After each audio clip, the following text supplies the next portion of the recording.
All right, welcome to week 2 of the 7-week Catholic SEAL Boot Camp. And so today we're just going to jump right in. We're going to talk about how to create extraordinary relationships, and that's step 2. And if you can grab your blueprint, I'm just going to walk through each. There's 4 parts to the Holy Hour blueprint, and I'm going to walk through, kind of give you an example of how each step works. Okay, so step 1, kind of before step 1, I have an opening prayer there, and it's just kind of what St. Francis de Sales says, begin by placing yourself in the presence of God and asking Him for His help and insight.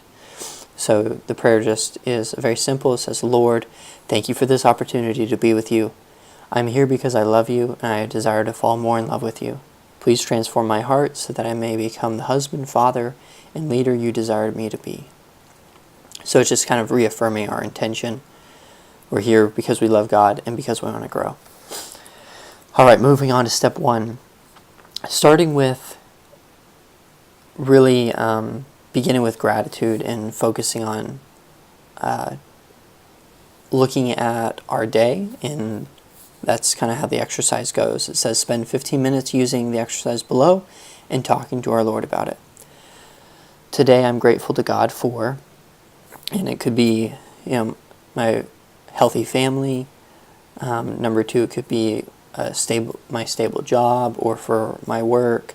And number 3, as an example, could be I'm grateful for this blueprint and this system to walk me through. It could be any 3 things, and then the short little prayer after is, My Jesus, thank you for these gifts. Please fill me with your joy. And if you want, you can just continue talking to our Lord about those things that you're grateful for, and you can elaborate on them. You can write more of them. I just have 3 down as an example, as a starter place. And then moving on to the next part of it, what are 2 challenging opportunities God might give me today? And these are kind of growth opportunities. So it could be a challenging opportunity. Number 1 could be a flat tire. And the purpose of this is to kind of foresee what God might place challenging in our day, to go ahead and accept it and ask for the grace to respond with love. And number 2 could be I have to deal with that person today. I have to deal with John because we're working on a report together, and I don't particularly, it's challenging for me to work with John. So that's another challenging opportunity God's going to give me today. And then the brief prayer after, My Jesus, I accept with love all that you have in store for me today. Please fill me with your love. And then the last part, what thought will bring me back to Christ throughout the day? And this is the idea of kind of St. Francis de Sales. At the end of each meditation, when he teaches how to do a meditation, he says, what is something that's going to remind you of your meditation?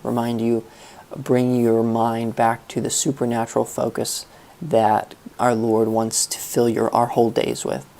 So it could be a Bible phrase such as, I can do all things with Christ who strengthens me.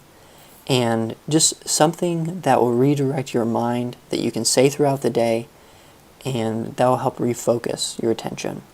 And then after you choose what you want, the short little prayer after, My Jesus, I desire to respond with love today. Please fill me with your love. All right, moving on to part 2 is spiritual reading. And it says, spend the next 15 minutes doing spiritual reading to fill your mind with a supernatural perspective for the day. And there's an old phrase that says, tell me what you read and I'll tell you who you are. And the idea is what we fill our minds with is what we think about, and then what we think about we tend to act on. So if we watch a lot of sports, if we watch a lot of TV, our minds can be very worldly, very focused on temporal things. Spiritual reading helps bring back that supernatural perspective, and that supernatural focus helps create a love for the saints, a love for our faith, and it also helps us to grow in our knowledge and our desire for those things.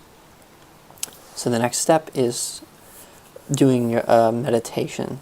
So it's spend 15 minutes doing a meditation with the format below. And part A is use the spiritual book you used earlier, or flip to one of the Gospels and start reading. Part B is once something pops out at you, stop and talk to our Lord about it. Ask yourself, is this challenging me to think differently? Is this challenging me to act differently?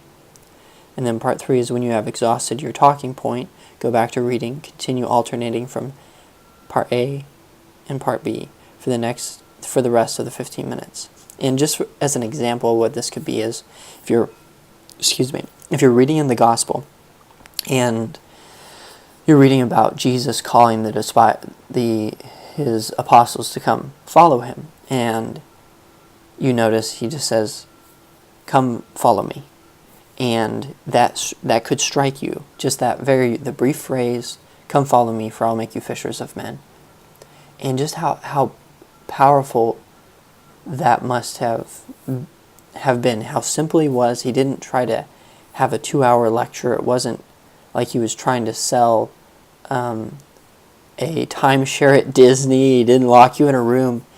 He just had this presence. Our Lord must have had an amazing character that exuded to everybody he knew, and that him just saying, "Come follow me, and I'll make you fishers of men," it inspired people to take action, and it inspired trust.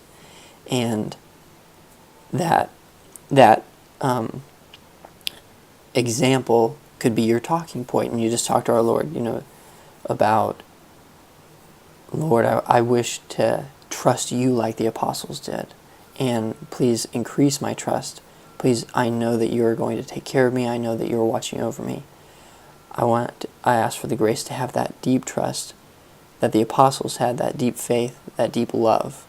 And then also you can talk about the talking point of our Lord's character was so powerful that when he talked, people took action. And we want that same effect, because Christ is supposed to be the one living in us. So Lord, help me to allow you to live in me in the same way, so that when I share something, that it touches people with the power that you want, and that could be impactful and powerful. So not that it's my wisdom, not that it's my powerfulness, but that I stay so close to you that I'm filled with you. Lord, please help me to have that grace to be used as an instrument for your kingdom. So something along those lines, and then just continue reading and diving into what strikes you. Now the fourth part is spend the last 15 minutes talking to our Lord about your day, what's on your mind, heart, or just be with him and listen. And sometimes this is very personal, or very could be day to day. So maybe there's a lot on your mind that you want to talk to our Lord about that's going on.